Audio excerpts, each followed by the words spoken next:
Hey there, welcome to this training. I'm Kevin from the Sulum team, and I'm really excited you're here because I think you're going to get a ton out of what we're covering today. All right, so let's get into this. Today we're talking about the 5 ways to delegate tasks effectively, even if you suck at communicating. And I know that sounds harsh, but let me be honest with you for a second. Most business owners I talk to, they're not bad at delegating because they don't care. They're bad at delegating because they've never been taught how to do it right. And here's the thing, in 2026, the game has completely changed. We're not just competing on who works the longest hours anymore. We're competing on who delegates the smartest. And if you're still the bottleneck in your business, if every decision has to go through you, you're not building a business. You're building a very expensive job for yourself. So here's what we're going to unpack today. 5 specific frameworks that high-performing CEOs are using right now to delegate effectively, scale faster, and honestly, get their lives back. This is going to be tactical, it's going to be real, and it's going to challenge some assumptions you might have about delegation. Sound good? All right, let's go. Okay, so the first way to delegate effectively, even if communication isn't your strong suit, is to stop delegating tasks and start delegating outcomes. Now, I know what you're thinking. Kevin, what's the difference? Well, here's the difference, and this is where most entrepreneurs completely blow it. When you delegate a task, you're basically handing someone a checklist. Hey, do this thing, then do this other thing, then report back to me. And that might work if you're managing a factory line or something. But in a modern business, that approach creates dependency. It makes you the traffic controller for every little decision. But when you delegate an outcome, you're saying, here's the result I need. Here's what success looks like. Now you figure out how to get there. And that completely changes the dynamic. Let me give you an example. Let's say you need a weekly report summarizing your sales pipeline. If you delegate the task, you're going to say, okay, log into the CRM, pull these 3 fields, paste them into this spreadsheet, format it this way, then email it to me by Friday at 3. And that works for like a week, but then the CRM changes or a new sales stage gets added, and suddenly your assistant's stuck. They have to come back to you with questions. You're back in the weeds. But if you delegate the outcome, you say, I need a clear, accurate summary of our sales pipeline every Friday by 3 p.m. It should show me how many deals we have in each stage, which ones are at risk, and what the total value is. Figure out the best way to do that. See the difference? You just handed them the responsibility and the authority to solve the problem. And here's what's interesting. A recent study from Harvard Business Review in December of 2025 found that the biggest delegation failures don't come from too much or too little autonomy. They come from misaligned clarity around what the actual goal is. So if you suck at communicating, this is your lifeline. You don't need to be a great communicator if you can clearly define the outcome you want. Write it down, make it measurable. And by the way, this is exactly how Sulum's virtual systems architects work. RVSAs don't just follow task lists, they own outcomes. They document the process as they learn it, so that 6 months from now, when you need to scale or train someone else, the system is already built. And this is one of the biggest differences between a traditional VA and a VSA. A traditional VA waits for instructions. A VSA builds the instructions. So if you've been burned in the past by delegation, I'd be willing to bet it's because nobody was documenting the process. And without documentation, delegation is just chaos. Okay, so way number 2. And this one trips up a lot of high-performing entrepreneurs. You need to use what's called the delegation ladder, and you need to stop jumping straight to just figure it out mode when you hand something off. So here's the concept. There are actually 5 levels of delegation. This framework comes from Jim Schleckser over at the CEO Project, and honestly, it's one of the best models I've seen for this.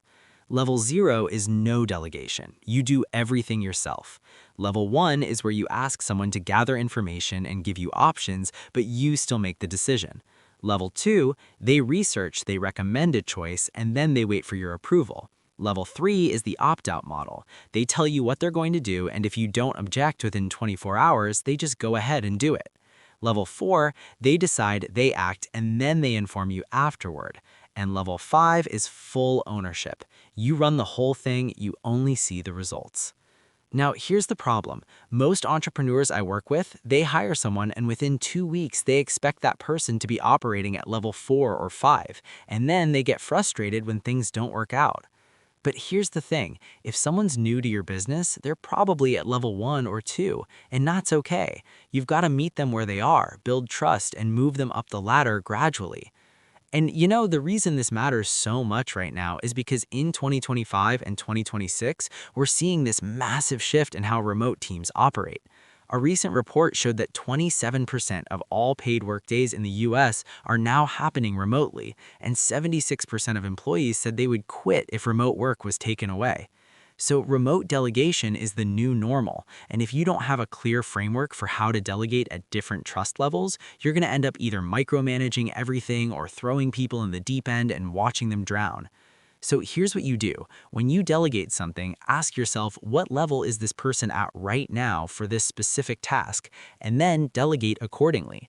Like literally say, hey, for this project, I'd like you to research the options and give me a recommendation, and then I'll make the final call. But over time, as you get more comfortable with this, I want you to just run with it and update me afterward. That one sentence, that eliminates so much confusion. All right, moving on to number 3. Okay, so this one is probably the most underrated strategy in this whole lesson. If you want to delegate effectively, especially if communication isn't your strong suit, you have to document as you go. Now, I know what you're thinking. Kevin, I don't have time to write SOPs. I'm already buried. And I get it, I really do. But here's the brutal truth. If you don't document it now, you're going to be re-explaining it every single time someone new touches that task. And here's what's crazy. According to a 2025 report on remote work productivity, knowledge workers are spending 60% of their time on what they call work about work. That's coordinating, managing, tracking down information, asking questions, instead of actually doing the work. So if you're not documenting processes, you're feeding that problem. Now, here's the good news. You don't have to sit down and write a 100-page operations manual. You can record a 5-minute Loom video showing exactly how you do something. You can use a tool like Tango or Scribe that automatically captures screenshots and steps.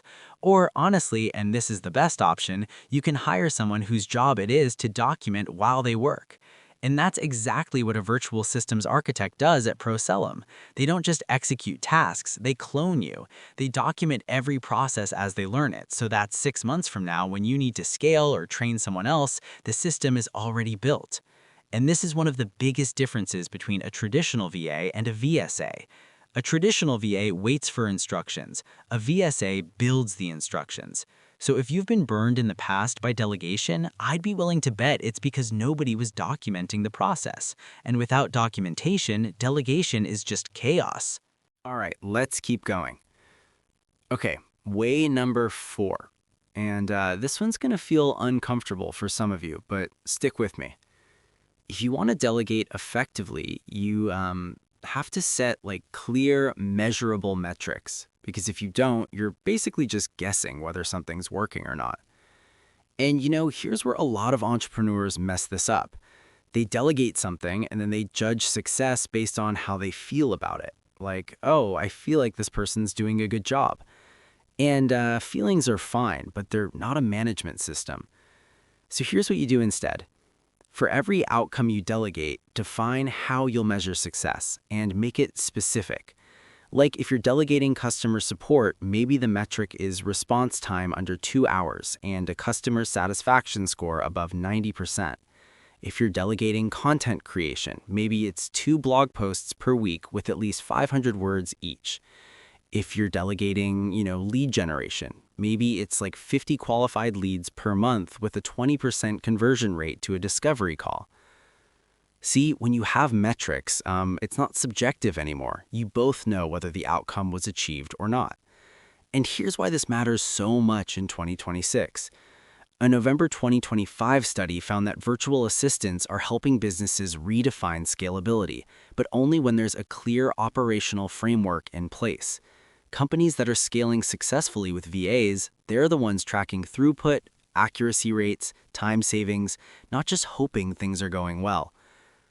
And by the way, if you suck at communicating, this is your best friend, because once you set the metrics, you don't have to keep explaining what good looks like. The numbers tell the story. Okay, way number 5, and this is the one that's going to challenge how you think about hiring and delegation altogether. Stop trying to clone yourself. Hire for the gap. So here's what I mean by that. Most business owners, when they're thinking about delegation, they're looking for someone who thinks like them, works like them, and basically operates like a younger version of themselves. And, I get the instinct. You built the business. You know what works. You want someone who gets it. But here's the problem with that approach. If you hire someone just like you, you're not actually filling a gap. You're just duplicating your own weaknesses. Like if you're great at strategy but terrible at operations, and you hire someone else who's great at strategy and terrible at operations, guess what? You still don't have anyone running operations. So instead, you need to hire for the gap. What are you not good at? What do you hate doing? What drains your energy? That's what you delegate.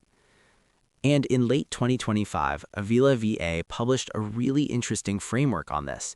They talked about how CEOs in 2026 are using the delegation ladder to figure out what to delegate and to whom.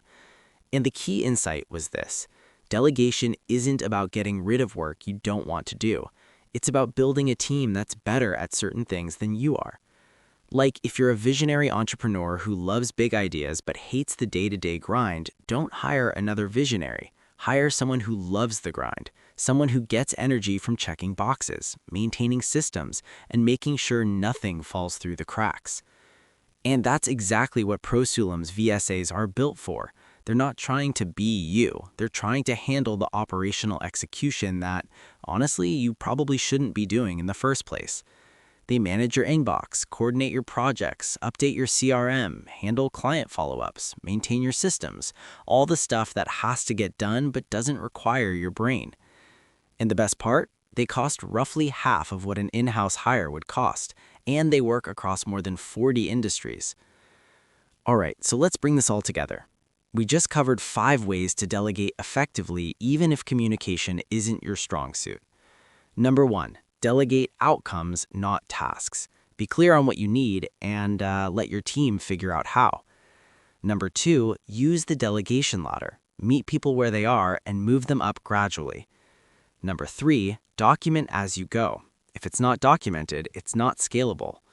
Number 4, set clear metrics. Measure what matters and make success objective. And number 5, hire for the gap. Stop trying to clone yourself and start building a team that complements your weaknesses. Now here's the thing. All of these frameworks, they sound great in theory, but the hard part is actually implementing them in your business. And that's where a lot of entrepreneurs get stuck. Because delegation isn't just knowing what to do, it's about having the right person to delegate to.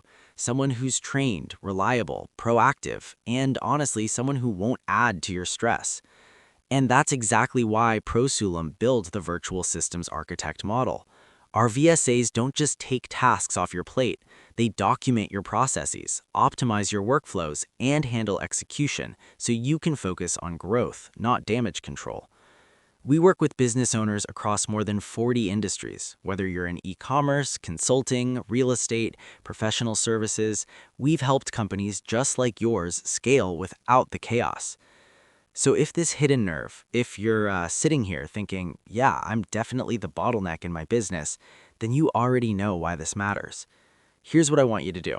Click the button below and book a free discovery call. No pressure, no hard sell, just a conversation about where you're stuck, what you're trying to build, and whether a VSA might be the right fit.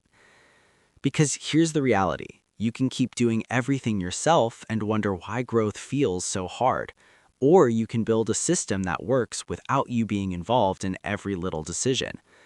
And the business owners who are winning in 2026 are the ones who figured out delegation.